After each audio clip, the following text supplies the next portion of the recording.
Updating your email address on Robinhood is a straightforward process. Follow these steps to ensure your account information is current. Step 1. Open the Robinhood app. Launch the Robinhood app on your mobile device.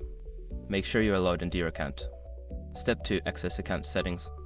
Tap on the account icon, usually located in the bottom right corner of the screen. This will take you to your account settings. Step 3. Select personal information. In the account settings menu, look for the option labeled personal information or account information. Tap on it to proceed.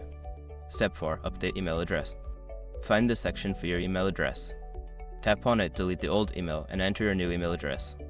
Make sure to double check for any typos. Step 5. Save changes. After entering your new email address, look for a Save or Update button and tap it to confirm the changes. You may receive a confirmation email to verify the new address. Once you have completed these steps, your email address on Robinhood will be updated. Always ensure that your contact information is accurate for account security and communication purposes.